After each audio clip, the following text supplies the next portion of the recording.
Hello प्यारे बच्चों, Lakshman classes में आपका स्वागत है। हम लोग देख रहे हैं 12th क्लास केमिस्ट्री का अनसॉल्व पेपर सन 2024 सेट नंबर 4। ठीक है, और क्वेश्चन नंबर 6 हम आज सॉल्व करेंगे। इससे पहले के सारे क्वेश्चन हम डाल चुके हैं, आप प्ले लिस्ट पे जाकर के देख सकते हैं। तो स्टार्टिंग करते हैं बेटा। हमारा क्वेश्चन है, परासरण दाब की व्याख्या कीजिए। इसकी सहायता से विलय के मूलर द्रव्यमान ज्ञात करने का व्यंजक भी प्राप्त कीजिए। तो बेटा परासरण दाब क्या होता है, इसको समझने से पहले हम ये समझ जाएं कि परासरण किसे कहते हैं। ठीक है, तो चलिए हम एग्जाम्पल थोड़ा क्लियर करते हैं। मान लीजिए एक बर्तन है और इस बर्तन में थोड़ा सा पानी भरा हुआ है, और पानी को आम रूप से हम लोग जानते हैं विलायक ही कहते हैं। पानी बेटा क्या होता है, एक विलायक होता है। अब इसमें मान लीजिए आपके पास एक छोटी सी किशमिश है, क्यूटी सी प्यारी सी नन्ही सी, ये है किशमिश। ये किशमिश आपने डाल दी है बेटा। तो आपको पता है, आप जनरली देखते होंगे किशमिश फूल के मोटी हो जाती है। तो कैसे होती है, ये जो पानी के कण जो होते हैं या विलायक के कण जो होते हैं, ये किशमिश के अंदर एंट्री कर जाते हैं, किशमिश के अंदर चले जाते हैं। ठीक है, और किशमिश के अंदर भी तो एक विलयन भरा हुआ होता है बेटा, किशमिश के अंदर भी एक विलयन भरा हुआ होता है। ठीक है, तो हम कह सकते हैं, और सुनो ध्यान से, ये जो हमारी जो किशमिश है, इसकी ऊपरी जो परत होती है इसको बोलते हैं अर्धपारगम झिल्ली। बेटा क्या बोलते हैं, अर्धपारगम झिल्ली। ठीक है, तो हम कह सकते हैं जब विलायक के कण अर्धपारगम झिल्ली से होकर किसी विलयन की ओर जाते हैं, किसी विलयन में जाते हैं, तो इस प्रक्रिया को हम परासरण कहते हैं। फिर सुनो बेटा, जब विलायक के कण अर्धपारगम झिल्ली से होकर किसी विलयन में प्रवेश करते हैं, तो इस प्रक्रिया को हम परासरण कहते हैं। ठीक है, परासरण कैसे कहते हैं वो आपको समझा दिया गया है बेटा। अच्छा, अर्धपारगम झिल्ली क्या होती है? ये अर्धपारगम झिल्ली ऐसी झिल्लियां होती हैं जिनमें केवल जो विलायक के कण हैं, वे ही आर पार जा सकते हैं, विलायक के कण ही आर पार जा सकते हैं और विलयन के नहीं। ऐसी झिल्लियों को हम अर्धपारगम झिल्ली कहते हैं। तो मैंने बेटा परासरण किसे कहते हैं ये मैंने आपको समझा दिया है, और एक्स्ट्रा करके यहाँ लिख भी दिया कि परासरण किसे कहते हैं। आप चाहो तो इसको नोट कर सकते हैं, परासरण किसे कहते हैं। ठीक है, लेकिन अब हम बात करेंगे परासरण दाब के बारे में कि परासरण दाब क्या होता है। ठीक है बेटा, तो सुनो, अभी जो मैंने परासरण की क्रिया समझाई, ठीक है, मैंने आपको समझाया एक बर्तन है और एक बर्तन में हम क्या काम करते हैं, छोटी सी प्यारी सी क्यूटी सी किशमिश डाल देते हैं। ठीक है बेटा, और इस बर्तन में अगर पानी के कण इसके अंदर एंट्री करते हैं तो इस प्रक्रिया को बोलते हैं परासरण बोलते हैं। क्या बोलते हैं बेटा, परासरण कहते हैं। ठीक है, अब इस पे ये प्रक्रिया ना हो, ऐसा होने के लिए अगर हम कोई बाहर से दाब आरोपित कर दें, ऐसा ना हो, परासरण की क्रिया ना हो, उसको रोकने के लिए कोई बाहर से दाब आरोपित कर दें, तो इसको बोलते हैं परासरण दाब। परासरण दाब को हम काय से प्रदर्शित करते हैं बेटा, काय से, पाई से प्रदर्शित करते हैं। तो हम क्या कह सकते हैं, परासरण की प्रक्रिया को रोकने के लिए जो बाहर से दाब आरोपित किए जाते हैं उसको हम परासरण दाब कहते हैं। ठीक है, ये हमने ले रखा है बेटा। देखो बेटा, ये क्या लिखा हुआ है, मैं पढ़ के सुनाता हूं। परासरण की क्रिया को रोकने के लिए जो बाहर से, यहां थोड़ा गलत दिख गया है बेटा, लिखेंगे जो बाहर से, ठीक है, जो बाहर से दाब आरोपित किया जाता है उसे हम परासरण दाब कहते हैं। इसे हम पाई से प्रदर्शित करते हैं। ठीक है, चलो बेटा प्रैक्टिकली एक बात देखी गई, मैं आपको समझाऊं। प्रैक्टिकली ये देखा गया, ये जो परासरण दाब जो होता है, ये प्रैक्टिकली ये देखा गया है, परासरण दाब जो होता है, तनु विलयन की बात कर रहे हैं, तनु विलयन में जो परासरण दाब होता है वो विलयन की सांद्रता के समानुपाती होता है, विलयन की सांद्रता के समानुपाती होता है और टेम्परेचर के भी समानुपाती होता है। ऐसा प्रैक्टिकली में देखा गया है। ठीक है, अगर समानुपाती चिन्ह हटाएंगे तो आ जाएगा pi equal to C R T, मतलब आर क्या है, एक कांस्टेंट मान लेते हैं हम। ठीक है बेटा, तो ये लिखा हुआ है, देखो ये चीज लिखी है यहाँ, ये चीज यहाँ लिखी है।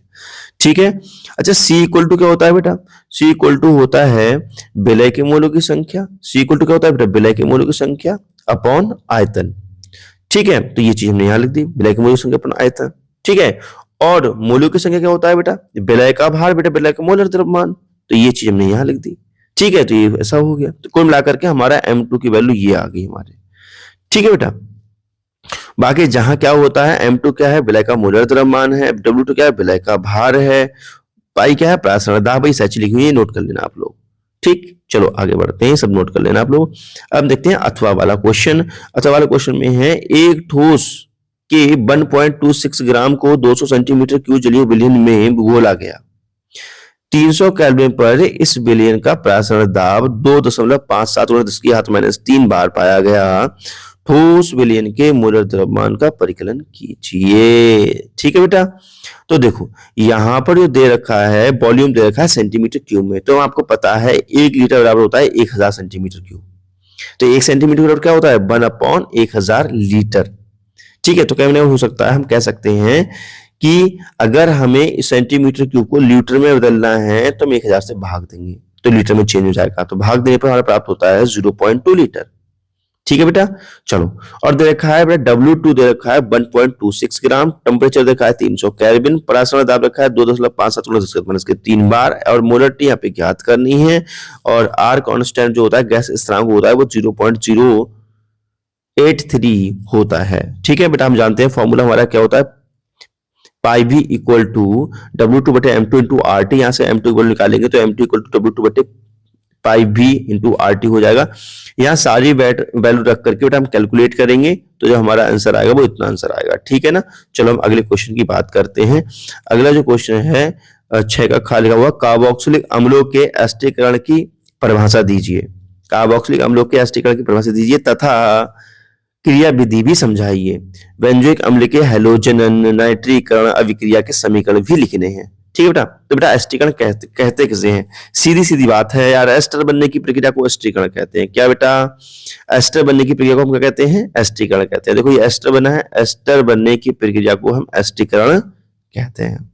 क्लियर, या हम ऐसे कह सकते हैं जब कार्बोक्सिलिक अम्ल और अल्कोहल को कंसंट्रेट H2SO4 के ऊपर से थोड़ा हीट करते हैं तब एस्टर बनता है, उस प्रक्रिया को हम एस्टीकरण कहते हैं, ऐसे भी लिख सकते हैं। ठीक है, तो ये रिएक्शन शो करी गई है बेटा। देखो यहाँ पे ये हमारा कार्बोक्सिलिक एसिड का सूत्र है, ये हमारा कोई भी अल्कोहल ले लिया है हमने, अल्कोहल से बेटा H+ आयन निकलते हैं और OH से जो मतलब ये यहाँ से OH नेगेटिव निकलता है तो हमारा बनता है RCOOR, मतलब एस्टर बनता है और यहाँ पे पानी निकल जाता है बेटा, OH और H+ आगे पानी निकल गया ये। ठीक है, तो इस प्रकार हम एस्टीकरण कहते हैं। तो मैंने अभी आपको समझाया है कि यहाँ से OH निकला, यहाँ से H+ आने निकला, ये ट्रिक होती है। क्या होती है, ये ट्रिक होती है, मैकेनिज्म नहीं होती, इसको ट्रिक कहते हैं। समझाने के लिए बस काम चला देते हैं आप कैसे, ठीक है।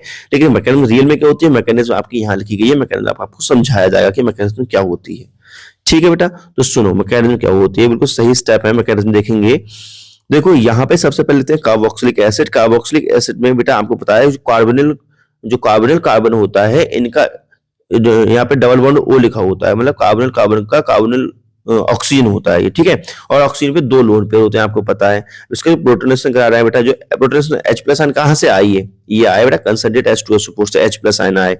अब जो H+ आयन है भैया इसको प्लस की जरूरत है, उसको इलेक्ट्रॉनों की जरूरत है, इनकी भूख मिटानी है, तो ये जो है लोन पेयर जो है वो इनको ऐसे दिया जाता है। ठीक है, लोन पेयर दे करके H+ आयन की भूख मिट जाती है और H+ खुश होकर के बॉन्डिंग कर लेता है, तो इस लोन पेयर से कुल मिलाकर के एक बॉन्ड जनरेट हो जाता है। ये बॉन्ड जनरेट हुआ है, ये वाला बॉन्ड, ठीक है, ये बॉन्ड जनरेट हो गया है। अब क्या है बेटा, जब इनका ऑक्सीजन है, देखो ऑक्सीजन का जब एक लोन पेयर कहीं चला गया है तो ऑक्सीजन में क्या आता है, एक पॉजिटिव चार्ज आता है, और लोन पेयर गया कहाँ, बॉन्डिंग भाग लग गया, तो ये आ गया पॉजिटिव चार्ज आ गया यहाँ पे। ठीक है, अब पॉजिटिव चार्ज होने का मतलब है ऑक्सीजन की भूख बढ़ गई, इनको पॉजिटिव, इनका मतलब इलेक्ट्रॉन चाहिए ही चाहिए। तो क्या होता है, यहाँ के जो ये इलेक्ट्रॉन होते हैं ना, यहाँ के जो इलेक्ट्रॉन होते हैं ये C डबल बॉन्ड O वाले जो OH ये लिखा हुआ है, ऐसे लिखा हुआ है बेटा, ठीक है, यहाँ पे पॉजिटिव चार्ज है। तो यहाँ के जो इलेक्ट्रॉन होते हैं, ये इलेक्ट्रॉन जब पॉजिटिव चार्ज आता है इलेक्ट्रॉन छीनने की कोशिश करता है, ये ऑक्सीजन इलेक्ट्रॉन, ये जो पाई इलेक्ट्रॉन है ये छीनने की कोशिश करता है, छीन ही लेता है यार, कोशिश क्या कर रहा है, छीन ही लेगा ये, ठीक है, छीने पूरी ताकत आ जाता है। तो क्या होता है, यहाँ पे जो इसका पॉजिटिव नेचर होता है वो बढ़ जाता है, पॉजिटिव नेचर कार्बन क्या होता है बेटा, बढ़ जाता है, तो कार्बन का देखो पॉजिटिव नेचर बढ़ जाता है। ठीक है, और यहाँ पे देखो OH ग्रुप लगा हुआ है, यहाँ पे R लगा हुआ है। ठीक है, अब पॉजिटिव नेचर बढ़ गया तो इसके मतलब इसकी ये है इलेक्ट्रॉन की जरूरत है इसके लिए, तो हमारा एक साइड में होता है ये ROH होता है बेटा, कौन होता है, ROH, और ROH इनको सेटिस्फाई करने के लिए आएगा अपने इलेक्ट्रॉन पेयर लेकर के, ये यहाँ पे अटैक कर देगा, जिससे ये पॉजिटिव चार्ज से खत्म हो जाएगा और जाके खुद जुड़ जाएगा बेचारा। ठीक है, तो ये चीज मैंने देखो यहाँ पे समझाई है और यहाँ पे आकर देखो खुद जुड़ गया बेचारा, जुड़ा नहीं जुड़ा बेटा, देखो खुद जुड़ गया। अब क्या है, ध्यान सुनेंगे, देखो जब मैंने अभी आपको समझाया, देखो R के साथ में ये है COH आ गया, यहाँ पे क्या है, यहाँ पे क्या है, OH है, यहाँ पे ये लोन पेयर है और यहाँ पे ये है O और ये R है, यहाँ पर ये प्लस का चार्ज आ गया है इसके ऊपर, ये है लोन पेयर। ठीक है बेटा, अब समझेंगे थोड़ा और, देखो ध्यान से। अब जो हमारा H है, यहाँ पे अच्छा H और लगा हुआ है, यहाँ पे जो हमारा ऑक्सीजन भैया है, ऑक्सीजन भैया पॉजिटिव चार्ज है, लेकिन ये टेंशन में आते हैं, पॉजिटिव चार्ज खत्म करना चाहते हैं, तो होता क्या है, जो H प्लस है, H प्लस के इलेक्ट्रॉनों को अपनी तरफ खींच लेते हैं, तो इससे ये संतुष्ट हो जाते हैं, ये हो गया संतुष्ट। अब ठीक है, H प्लस है, लेकिन यहाँ से H प्लस साइन तो फ्री हो जाता है ना, तो H प्लस फ्री होकर के यहाँ पे बेटा, यहाँ पे इलेक्ट्रॉन काफी होते हैं, आपको पता है ये लोन पेयर फॉर्म में होता है, तो इनके साथ बॉन्डिंग कर लेता है, मतलब H प्लस आन के यहाँ ट्रांसफर हो जाता है। ठीक है, क्लियर। तो चलो आगे बढ़ते हैं। जब H प्लस आयन का ट्रांसफर हो जाता है और जो यहाँ पे हो जाता है बेटा, यहाँ जाकर के ये H plus ion red colour से दिखाया गया, ये लग जुड़ गया। अब जुड़ेगा कैसे, इसके पास दो लोन पेयर है, एक लोन पेयर लेकर तो जुड़ेगा बॉन्डिंग लेकर, तो बेटा ये जो दो लोन पेयर हैं, दो लोन में से एक लोन पेयर जो होता है वो H प्लस आयन के साथ बॉन्डिंग में पार्टिसिपेट कर लेता है, तो इसलिए यहाँ पे पॉजिटिव चार्ज आ जाता है, ये पॉजिटिव चार्ज आ गया और एक लोन पेयर बचा है। ठीक है, अब आपको ये जो वाटर मॉलिक्यूल यहाँ पे जुड़ा हुआ है, ये एक लिविंग ग्रुप बन जाता है, मतलब अनस्टेबल फील करता है। ठीक है, तो क्या होता है, इसके लिए इलेक्ट्रॉन की जरूरत होती है, तो साझे के जो बॉन्डिंग जो इलेक्ट्रॉन है इसके पास, जो साझे के बॉन्डिंग के इलेक्ट्रॉन है, ये वाले इलेक्ट्रॉन को खींच लेता है अपनी तरफ को और ये रिमूव हो जाता है। ठीक है, तो बनता क्या है हमारा, ठीक है बेटा, ये रिमूव होने के बाद हमारा ये बन जाता है ये RC, देखो बेटा, ठीक है, बनता क्या हमारा, अब देखो जैसे ये नीचे के लिए रिमूव होता है ना, तो ये जो OH वाला होता है, ये नीचे के लिए इलेक्ट्रॉन डिस्का देता है, ये वाला ये इलेक्ट्रॉन। ठीक है, तो ये चीज बन जाती है, यहाँ पे प्लस का चार्ज आता है बेटा और यहाँ पे ऐसा हो जाता है। ठीक है, अब क्या है, यहाँ पे H प्लस आयन निकल जाता है, मीडियम से लिया था H प्लस आयन और मीडियम में चला जाता है, तो हमारा फाइनली ये प्रोडक्ट बन जाता है जिसे हम एस्टर के नाम से जानते हैं। ठीक है भैया, तो ये थी पूरी मैकेनिज्म हमारी। चाहो तो मैकेनिज्म मैं आपको एक बार में दिखा देता हूँ, आप चाहो तो इसको बेटा स्क्रीनशॉट लेकर के आराम से लिख सकते हैं। ठीक है, ये इसका मैकेनिज्म रहा। ठीक है, ये इसका मैकेनिज्म रहा। चलो अगला हम देखते हैं। अगला जो हमारा है इसको हम बोलते हैं हाइलोजिनेशन या हाइलोजनीकरण। ठीक है, तो हमारा ये कार्बोक्सिलिक एसिड है, तो देखो वो हमने लिया था RCOH, तुम बेंजोइक वाला भी ले सकते हो, यहाँ पे कार्बोक्सिलिक कोई दिक्कत नहीं, हमें खाली समझाना ही तो है बेटा। ठीक है, तो ये हमारा बेंजीन का COOH ग्रुप लगा हुआ है, इसका हमें क्या कराना है बेटा, इसका हाइलोजनेशन कराना है। तो हमने इसका ल्यूइस एसिड के प्रेजेंट में हाइलोजनेशन कराया है, तो यहाँ से Br प्लस निकलता है, यहाँ अटैक कर देता है, यहाँ पे ये बन जाता है, ये हाइलोजनेशन हो गया इसका। ठीक है, तो इस प्रकार से इसका हाइलोजनेशन होता है। ठीक, चलो आगे देखते हैं, हम देखते हैं नाइट्रेशन। बेटा नाइट्रेशन देखते हैं, तो हमारा ये बेंजोइक एसिड है। ठीक है, या कार्बोक्सिलिक एसिड है, बेंजोइक एसिड भी कह सकते हैं, कार्बोक्सिलिक एसिड भी कह सकते हैं बेटा। अब इसका हमें नाइट्रेशन कराना है। जब नाइट्रेशन कराते हैं कंसंट्रेट HNO3 और H2SO4 की प्रेजेंट में, तो यहाँ पे तुम्हें पता है, यहाँ पे जो NO2 निकल के आता है वो यहाँ पे इस पोजिशन पे लग जाता है बेटा। ठीक है, मेटा पोजिशन पे यहाँ पे लग जाता है, तो यहाँ पे प्राप्त होता है हमारा मेटा नाइट्रो बेंजोइक एसिड। ठीक है, चलो अब अगले क्वेश्चन की बात करते हैं। अगला जो हमारा क्वेश्चन है वो है निम्नलिखित रूपांतरों के लिए रासायनिक समीकरण दीजिए। तो बेटा हमें अभी बताना है ब्यूटेन 1 ऑल से बेंजोइक एसिड बनाना है हमारे लिए। तो ठीक है, तो हमारा यह है ब्यूटेन 1 ऑल, इसमें हम लोग डाल देते हैं बेटा ऑक्सीडाइजिंग एजेंट डाल देते हैं। ठीक है, तो यहाँ पे कोई भी ऑक्सीडाइजिंग एजेंट डाल देते हैं, लेकिन हम जॉन्स रिएजेंट डाल देते हैं। जॉन्स रिएजेंट डालते हैं, यहाँ पे OOH ग्रुप आ जाता है, लास्ट में हमारा ये कन्वर्ट हो चुका है। अगला हम देखते हैं बेटा बेंजाइल अल्कोहल को हमारे लिए एथेनोइक एसिड में कन्वर्ट करना है, तो हमारे लिए इस प्रकार से बेटा एथेनोइक एसिड में कन्वर्ट करने के लिए हमें थोड़ा दिमाग लगाना पड़ेगा। जो वेंजाइल अल्कोहल होता है बेटा, ये वेंजाइल अल्कोहल है, इसमें ये ऐसा होता है। ठीक है, और हमारे लिए फिनाइल वेंजाइल अल्कोहल में बेटा ये हमारा ऐसा होता है। तो कहने मतलब ये है कार्बन बनाना है। कार्बन बनाने के लिए हमें क्या करना पड़ेगा, इसमें KCN से रिएक्शन करा देंगे या HCN से रिएक्शन करा देंगे। ठीक है, कुल मिलाकर हमें कार्बन बनाना है। तो देखो बेटा हम सबसे पहले HBr से रिएक्शन कराते हैं, तो H2 निकल जाता है, हमारे बन के आता है CH2Br। ठीक, उसके बाद हम KCN से रिएक्शन कराते हैं। बेटा ऐसा क्यों हो रहा है KCN से रिएक्शन, एक कार्बन बढ़ाने के लिए, तो हमारा ये प्रोडक्ट बन के आता है, एक कार्बन यहाँ बढ़ चुका है। ठीक है, फिर इसका हम क्या करते हैं हाइड्रोलिसिस करा देते हैं बेटा, तो हमारे लिए ये प्राप्त होता है। ठीक है, तो इस प्रकार इसको हम बना सकते हैं। अगला है हमारा 3 नाइट्रो ब्रोमोवेंजीन 2,3 नाइट्रो बेंजोइक एसिड। ठीक है बेटा, ये हमारे लिए इससे ये बनाना है। तो इसके लिए हमें क्या करना पड़ेगा, इसके लिए बेटा हम ग्रिग्नार्ड रीजेंट तैयार करते हैं। सबसे पहले इसको हम बेटा Mg से रिएक्शन करा देंगे और हमारा ये बन गया ग्रिग्नार्ड रीजेंट। क्या बन गया बेटा, ग्रिग्नार्ड रीजेंट। उसके बाद हम इसमें डाल देंगे CO2 गैस।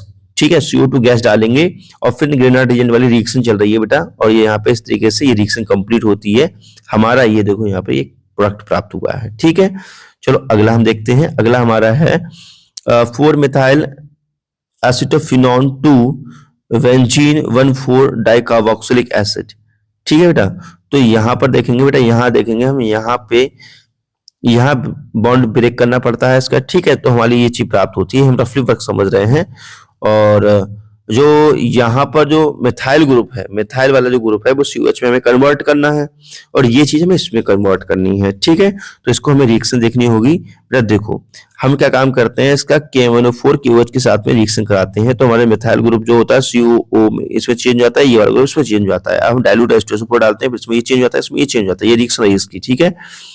उसके बाद देखते हैं बेटा हम लोग का ये है साइक्लोहेक्सेन 216 डायोइक एसिड, इसकी बेटा रिएक्शन कराते हैं KMnO4 H2SO4 की उपस्थिति में, तो हमारी ये चीज प्राप्त हो जाती है, ठीक है ना। चलो अब हम जो लास्ट क्वेश्चन है बेटा हम देखते हैं नेक्स्ट वीडियो। नमस्कार, जय हिंद, वंदे मातरम, बाय बाय।